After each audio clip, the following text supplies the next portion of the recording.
What's going on, guys? It's your boy Joey Saves, and right now I want to talk to you about what does it really take to motivate us to change. So one of the biggest obstacles when people are trying to lose weight or trying to achieve any goal for that matter, they realize that they soon run out of motivation soon after they begin a journey. This is extremely difficult because so many people struggle with this. This is the one problem that keeps so many people from achieving their dreams and achieving their goals and just living a more fulfilled, happier life. Let's just go over what exactly it means to create enough motivation to really make a change. The first thing I want to talk about is the idea that you need to have some kind of traumatic experience. There's no reason that you would want to change something if it's doing okay, if it's doing great, right? If everything's all in well with your relationship, there's no reason you would want to change that. But if you had a traumatic event happen in your relationship, or you had a traumatic event happen at your school because you were bullied for being overweight, that is when the whole chain of events happens that we like to call motivation. Before any type of motivation even occurs inside you, you need to be traumatized by something and not like the way something is happening currently.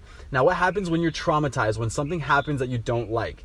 It turns into, the transition into motivation starts with a traumatic event and soon turns into desire. Just think about it. If you were traumatized by being bullied in school, then the first thing you're probably going to want to do is not be bullied anymore. You're going to have a desire to not be bullied.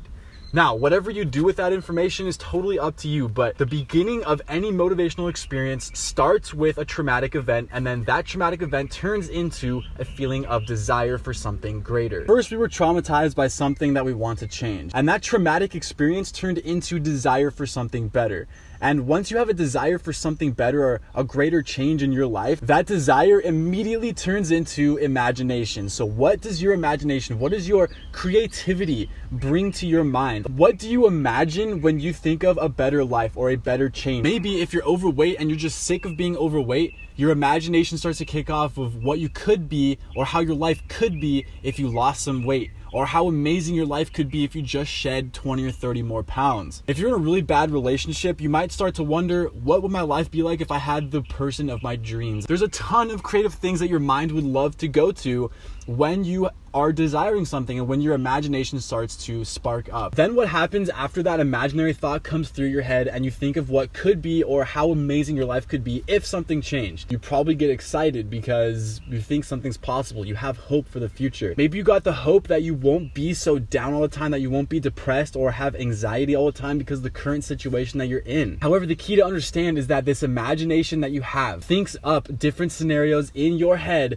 which then creates excitement. And that is what everybody knows when it comes to motivation. They first get that feeling of excitement that motivates them to do something. They don't understand the chain of events that happens that causes them to get this excitement in the first place. So now you're thinking of all the possible ways that your life could be better, whether it's by losing weight, getting out of your relationship, or just meeting some new friends or starting a new hobby.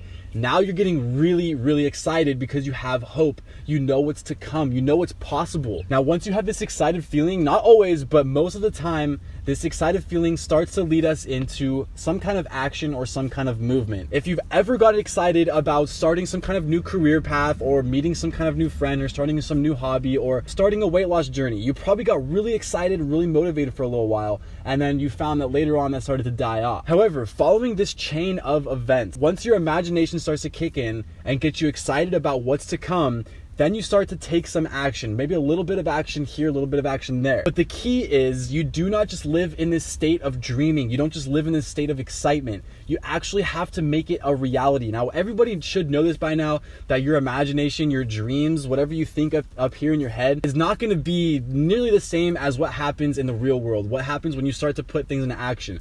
And you would know this if you tried to start losing weight before, because maybe you got super excited. All you dreamed about was the end result of how you could be, and you completely forgot about all the hours you have to put in the gym or all the different foods that you have to cut out of your life, right? So taking action is the single biggest, most important thing in this entire chain of events. This last part in this chain of events is what is going to actually get you to your goal, and a lot of people do not master this. They don't understand this, and they just don't know how to deal with this. So once you have gotten excited and you've taken action, you started to take action, maybe you started to talk to your partner about, them acting more correctly, or maybe you started to cut out all the junk food from your life so you could lose weight. You're starting to take action. And this last part where everybody seems to fall off is movement turning into momentum.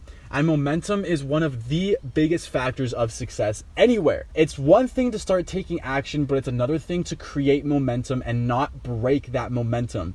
Because once you have that momentum, you will be picking up speed, just like a snowflake that turns into a snowball that turns into an avalanche, right? At first, that one little action, that one snowflake can't really cause too much damage.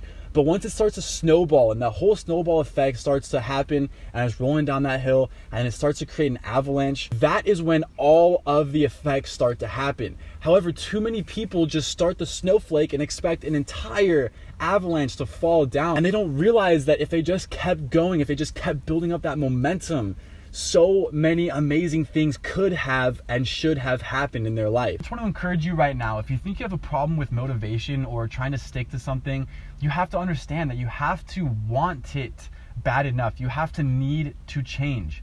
And in following this series of events, now you can understand where you start to fall off and where you need to actually work on so you can get that success happening in your life. But there's one thing that I know for sure. And I know that you are capable of doing anything you set your mind to. It doesn't matter what anybody says or what you think. I know that you are capable of doing whatever you want, but whatever you achieve, that's on you. So thank you so much for watching this video. If you did enjoy it, please go ahead, drop a like and subscribe to my channel. Remember to hit that bell notification. Go ahead, check out one of these two videos next. As always, thank you so much for watching this video, and I will see you next time.